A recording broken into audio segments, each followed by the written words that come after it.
everybody loves cats. I love cats.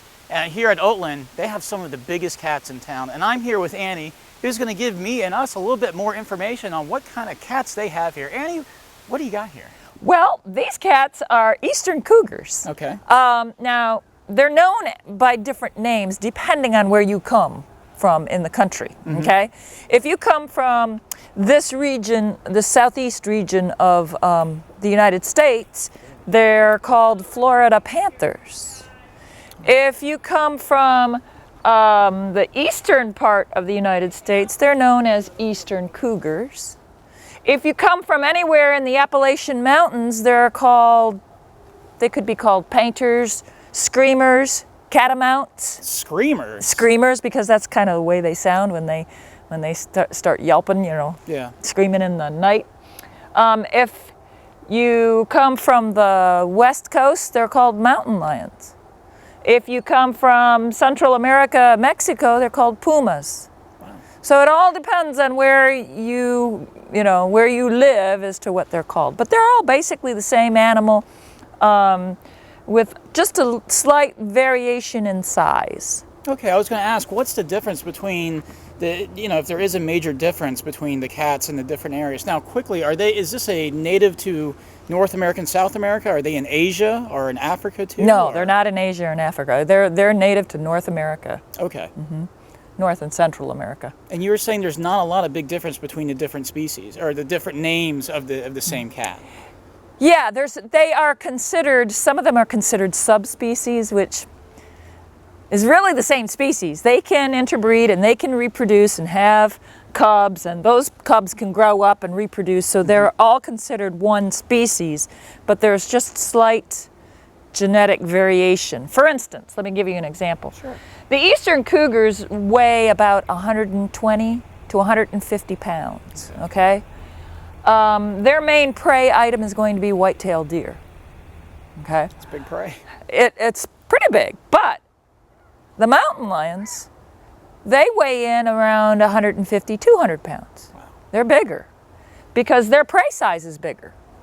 You know, they're preying on moose, elk, caribou, that kind of thing, which are much bigger, much larger than a white-tailed deer.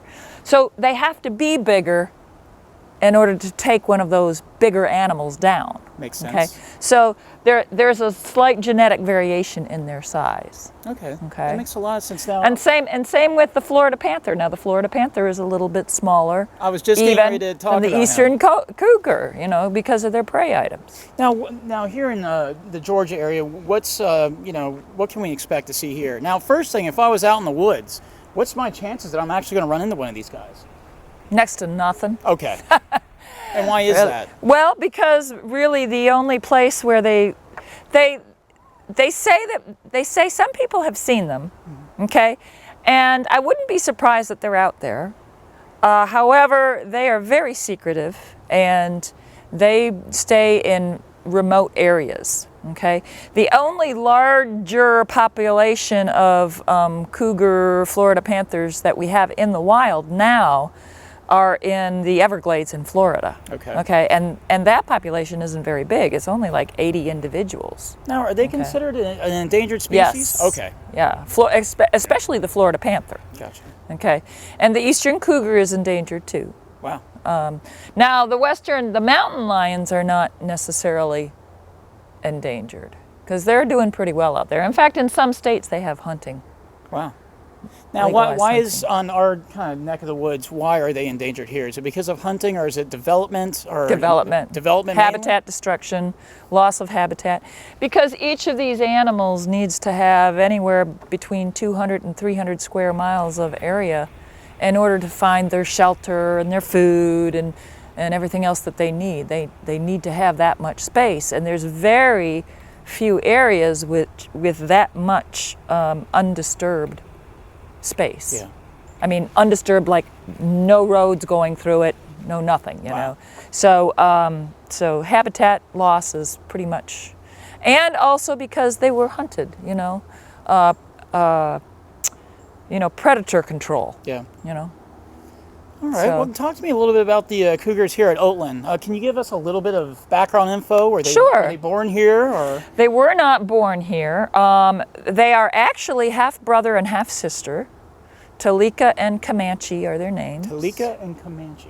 They were both born at Ellijay Wildlife Sanctuary in Ellijay, Georgia, which is up in North Georgia, up by the Tennessee border. We've had Talika for about 7 or 8 years, and we've had Comanche for 4 or 5, something like that. So they cannot interbreed. So they're not going to have cubs. So you're just going to have these two here is pretty much all that you're going to have, unless you get any more from Ellijay. Well, we're not going to get any more because we really can't handle more than 2 at a time. Got you. Now, these guys have a lifespan in captivity of about 20 years. Wow. Okay. Talika is, I think, 11 or 12 years old now. Wow. So she's got about 8 more, hopefully 8 more years to go. At least. Yeah. Hopefully, yeah. What's a little known fact that you could tell us that maybe some of our viewers did not know about Cougars, especially local Cougars here at Oatland? Well, let's see. Cougars can purr, just Okay. like a house cat. All right. They are a member of the cat family, of course. Obviously. The cat family is divided into basically 2 groups. You have the large cats and you have the small cats, or lesser and greater cats. And the lesser cats can purr, but they cannot roar. Huh. The greater cats can roar, but they cannot purr. Wow. That is a little bit of information that Did you know that? I did not know that. So that's something I'm going to definitely take back to my trivia group and Yes. see if anybody else knows. Well, I want to thank you so much for taking the very time out welcome. to let me and let all our viewers know a little bit more about the Cougars here at Oatland Wildlife Center. So thank you very much. Very welcome.